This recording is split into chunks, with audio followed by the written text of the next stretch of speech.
Lord ప్రభువైన యేసుక్రీస్తు నామంలో అందరికి వందనములు. ఈ దినము దేవుని వాక్యంలో నుంచి హెబ్రీలకు రాసిన పత్రిక 12వ అధ్యాయం మొదటి 2 వచనాలు కలిసి ఉన్నాయి. వాటిని చదువుతున్నాను. ఇంత గొప్ప సాక్షి సమూహము మేఘం వలె మనల్ని ఆవరించి ఉన్నందున మనము కూడా ప్రతి భారమును సులువుగా చిక్కులబెట్టి పాపమును విడిచిపెట్టి విశ్వాసమున కర్తయు దాన్ని కొనసాగించువాడినైనా యేసు వైపు చూచుచు మన ఎదుట ఉంచబడిన పందెంలో ఓపికతో పరిగెత్తుదము.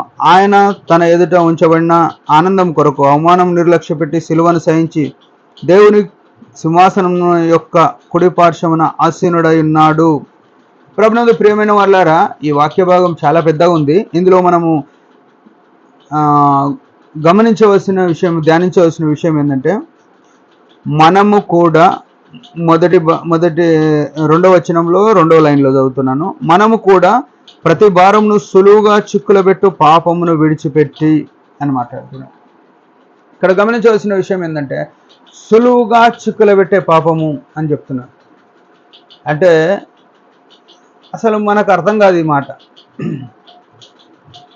సులువుగా చిక్కులబెట్టే పాపం ఉందా అని అంటే ఖచ్చితంగా ఉంది.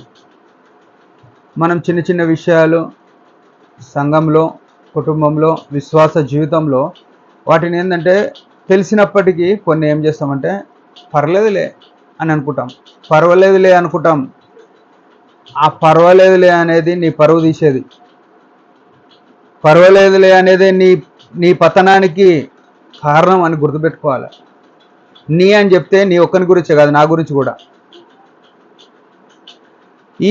ఈ చిన్న విషయం మనం మర్చిపోయి చాలాసార్లు ఏమనుకుంటామంటే పద్ధతులు, లోక పద్ధతులు, మనకు తెలిసిన అనుభవాలు, లేకుంటే ఎవరో చెప్పినవి కొన్ని ఏం చేస్తుంటామంటే సంఘంలో మనము చొప్పిస్తుంటాం. అంటే సంఘంలో మనం దూరుస్తుంటాం కొన్ని సంగతులను, మన జీవితంలో వాటిని ఏలనిస్తుంటాం.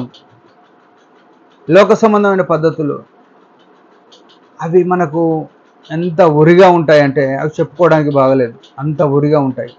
అందుకే పరిశుద్ధాత్ముడు మరొకసారి ఏమంటున్నాడు, సులువుగా చిక్కులబెట్టే పాపాలు. అవునా, మాకు సులువుగా మాకు తెలియదు అని అనుకోనికి లేదు. మనకు పరిశుద్ధాత్ముడు చెప్తుంటాడు మనం ఏవైనా చేస్తున్నప్పుడు. చాలా విషయాలున్నాయి, ఒక్కటి కాదు. ఇప్పుడు కొన్ని పెళ్ళిళ్ళల్లో చూస్తుంటాం, కొన్ని ఆచారాలు చేస్తుంటారు కుటుంబాల్లో, లేకుంటే కొన్ని చనిపోయినప్పుడు భూస్థాపన కార్యక్రమంలో చూస్తుంటాం.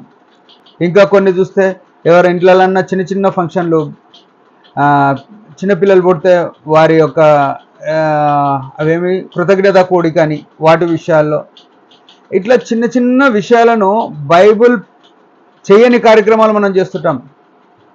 అది మనకు ఉరిగా ఉంటుంది. ప్రాముఖ్యంగా చూస్తే ఈ 21 days అని చాలామంది చేస్తుంటారు. ఇంకోరి అమ్మాయిల విషయంలో మెచ్యూర్డ్ ఫంక్షన్లు చేస్తుంటారు. ఇవి ఏంటి అంటే ఇవి బైబిల్ ఎప్పుడు తీసుకోలేదు. ఈ విషయాలను బైబిల్ చేయని కార్యక్రమాలు నువ్వు బైబిల్ ఎక్కడ ఉందా? 21 దినం చేసినట్టు కానీ, ఈ మెచ్యూర్డ్ ఫంక్షన్ చేసినట్టు కానీ బైబిల్ దాచి ఉంచిన వాటిని మనం ఏం చేస్తున్నాం అంటే మనుషుల సంతోషం కొరకు, మనుషులు ఏమనుకుంటారు మనం చేయకపోతే, చుట్టాలు ఏమనుకుంటారు మనం చేయకపోతే. ఇంకోటి, ఈ హిందువులు ఏమని చేస్తారంటే దినాలు ఏం చేస్తారు, 8 దినాలకు. క్రైస్తవులు ఏం చేస్తారంటే జ్ఞాపకార్థ కూడా చేస్తారు.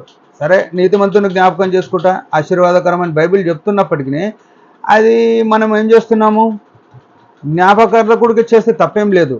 ఇంకా విచిత్రంగా ఏంటంటే అక్కడ ఒక ఫోటో పెట్టి ఆ ఫోటోకు పువ్వులు వేసి, ఇంకెవరు చుట్టాలందరూ కొంతమంది, అంటే మన ఫ్యామిలీలో మన కుటుంబానికి సంబంధించిన వాళ్ళు, చర్చికి రాని వాళ్ళు తల గుండు కొట్టుకొని, కొందరు టవాళ్ళు తెచ్చి, ఏంటివండి ఇవన్నీ? అసలు ఏం చేస్తున్నాం మనం యేసుక్రీస్తు సిలువలో చనిపోయి ఒక చిన్న, ఆయన సంపూర్తిగా తన కార్యం చేసి మనల్ని విమోచించడానికి ఒక రక్షణ మార్గం ఆయన చేసిపోతే, మనం ఈ చిన్న చిన్నవి మనుషులను సంతోషపెట్టడానికి ఇవి మనకు తెలివయా అంటే తెలివయి. సేవకులు చెప్పిన అయినాము, బోధకులు చెప్పిన అయినాము, సంఘ పెద్దలు చెప్పిన అయినాము, ఇవన్నీ పాటిస్తుంటాం. ఏం చేస్తున్నాం, పెండ్లిళ్ళల్లో పసుపు పూసుకొని చేసేటివి చేస్తున్నాము. ఈ చనిపోయినప్పుడు అది దినాలని, జ్ఞాపకార్థ కూడికని ఆయల చేసేటివి చేస్తున్నాము. ఎవరైనా పిల్లలు పుడితే 21 దినమని ఆయల చేసే కార్యక్రమాలు చేస్తున్నాము. ఎవరైనా అమ్మాయి మెచ్యూర్డ్ అయితే ఆ ఫంక్షన్ చేసి ఆయల చేసేటివి చేస్తున్నాం. ఇవన్నీ ఏంటంటే మనం నిమ్మకు నీరెత్తినట్టుగా చేస్తున్నాం. ఇవన్నీ ప్రభునందు ప్రియమైన వాళ్ళారా, నిన్ను పట్టుకుంటాయి ఒకనాడు. పడవ ఎంత పెద్దదైనా చిన్న రంధ్రం ముంచేసినట్టుగా నువ్వెంత పెద్ద విశ్వాసమైనా ఇలాంటివి చేస్తున్నావు అంటే సులువుగా చిక్కులబెట్టే పాపంలో పడి ఉన్నామని గుర్తుపెట్టుకొని మనం జాగ్రత్త పడదాం. దేవుడి మాటలు దీవించును గాక. చిన్న ప్రార్థన. పరమ తండ్రి యేసుప్రభు నామంలో వందనాలు. మేము కూడా ఎక్కడైతే నీకు వ్యతిరేకంగా చిన్న చిన్న పాపాలు చేస్తున్నాం వాటిని విడిపించుకొని వాటి నుంచి తప్పించుకున్నటకు నీ యొక్క కృపను అనుగ్రహించమని యేసుప్రభు నామంలో ప్రార్థిస్తున్నాం తండ్రి. ఆమేన్. మీరందరి పరిచయం గురించి భారంగా ప్రార్థన చేయండి. Praise the lord.